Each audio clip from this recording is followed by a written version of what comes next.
ഇന്ത്യയിലെ ആദ്യ സമ്പൂർണ്ണ ബാങ്കിംഗ് ജില്ല പാലക്കാടാണ്.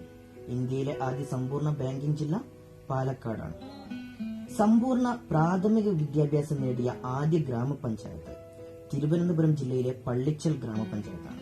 സമ്പൂർണ്ണ പ്രാഥമിക വിദ്യാഭ്യാസം നേടിയ ആദ്യ ഗ്രാമപഞ്ചായത്ത് പള്ളിച്ചൽ ഗ്രാമപഞ്ചായത്താണ് തിരുവനന്തപുരം ജില്ലയിലെ. പൂർണ്ണമായി വൈദ്യുതീകരിച്ച ഇന്ത്യയിലെ ആദ്യ ജില്ല പാലക്കാടാണ്. പാലക്കാട് ജില്ലയാണ് ഇന്ത്യയിൽ ആദ്യമായി പൂർണ്ണമായും വൈദ്യുതീകരിച്ചത്. ഏറ്റവും കൂടുതൽ വന്യജീവി സങ്കേതങ്ങളുള്ള ജില്ല ഇടുക്കിയാണ്. കേരളത്തിൽ ഏറ്റവും കൂടുതൽ വന്യജീവി സങ്കേതങ്ങളുള്ള ജില്ല ഇടുക്കിയാണ്. ഏറ്റവും കൂടുതൽ ദേശീയോദ്യാനങ്ങളുമുള്ള ജില്ല ഇടുക്കി തന്നെയാണ്. കേരളത്തില് ഏറ്റവും കൂടുതൽ ദേശീയോദ്യാനങ്ങളുള്ള ജില്ലയും ഇടുക്കി തന്നെയാണ്. ഏറ്റവും കൂടുതൽ തരിശുഭൂമിയുള്ള കേരളത്തിലെ ജില്ലയും ഇടുക്കിയാണ്. ഏറ്റവും കൂടുതൽ തരിശുഭൂമിയുള്ള കേരളത്തിലെ ജില്ലയും ഇടുക്കിയാണ്. അതുപോലെ തന്നെ ഏറ്റവും കൂടുതൽ വനപ്രദേശമുള്ള ജില്ലയും ഇടുക്കിയാണ്. ഏറ്റവും കൂടുതൽ ജലവൈദ്യുത പദ്ധതികളുള്ള ജില്ലയും ഇടുക്കി തന്നെയാണ്. കേരളത്തിലെ ഏറ്റവും കൂടുതൽ ജലവൈദ്യുത പദ്ധതിയുള്ള ജില്ലയും ഇടുക്കി തന്നെയാണ്. ഏറ്റവും കൂടുതൽ വന്യജീവി സങ്കേതങ്ങളുള്ള ജില്ല, ഏറ്റവും കൂടുതൽ ദേശീയോദ്യാനങ്ങളുള്ള ജില്ല, ഏറ്റവും കൂടുതൽ തരിശുഭൂമിയുള്ള കേരളത്തിലെ ജില്ല, ഏറ്റവും കൂടുതൽ വനപ്രദേശമുള്ള ജില്ല, അതുപോലെ തന്നെ ഏറ്റവും കൂടുതൽ ജലവൈദ്യുത പദ്ധതികളുള്ള ജില്ലയും ഇടുക്കി ജില്ലയാണ്.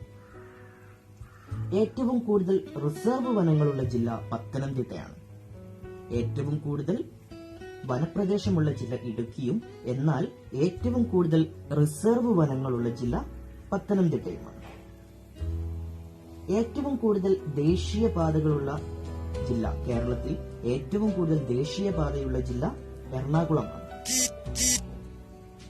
ദേശീയ നേതാക്കളുടെ സ്മരണക്കായി വൃക്ഷത്തോട്ടമുള്ള സ്ഥലമാണ് കോഴിക്കോട് ജില്ലയിലെ പെരുവണ്ണാമൊഴി.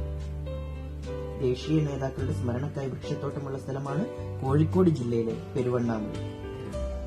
ആമകളുടെ പ്രജനന കേന്ദ്രമായ കോഴിക്കോട്ടെ കടപ്പുറമാണ് കൊളാവി.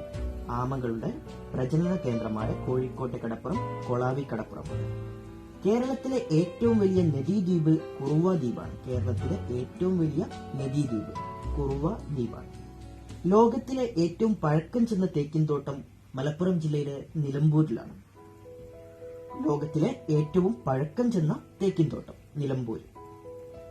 കേരളത്തിലെ ഏറ്റവും വലിയ ജയിൽ പൂജപ്പുര സെൻട്രൽ ജയിലാണ്. കേരളത്തിലെ ഏറ്റവും വലിയ ജയിൽ പൂജപ്പുര സെൻട്രൽ ജയിലാണ്. കേരളത്തിലെ ആദ്യത്തെ തുറന്ന ജയിൽ നെട്ടുകാൽത്തേരിയാണ്. കേരളത്തിലെ ആദ്യത്തെ തുറന്ന ജയിൽ നെട്ടുകാൽത്തേരിയാണ്. കേരളത്തിലെ രണ്ടാമത്തെ തുറന്ന ജയിൽ ചീമേനി. കാസർഗോഡ് ജില്ലയിലെ ചീമേനിയാണ് കേരളത്തിലെ രണ്ടാമത്തെ തുറന്ന ജയിൽ. കേരളത്തിലെ ആദ്യത്തെ തുറന്ന ജയിൽ നെട്ടുകാൽത്തേരിയും എന്നാൽ കേരളത്തിലെ രണ്ടാമത്തെ തുറന്ന ജയിൽ ചീമേനിയുമാണ്. ആദ്യത്തെ തുറന്ന ജയിൽ നെട്ടുകാൽത്തേരി, രണ്ടാമത്തെ തുറന്ന ജയിൽ കാസർഗോഡ് ജില്ലയിലെ ചീമേനി.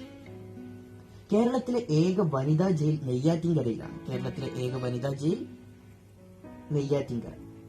കേരളത്തിലെ ഏറ്റവും വലിയ ജില്ല പാലക്കാടാണ്. രണ്ടാം സ്ഥാനം ഇടുക്കിക്കാണ്.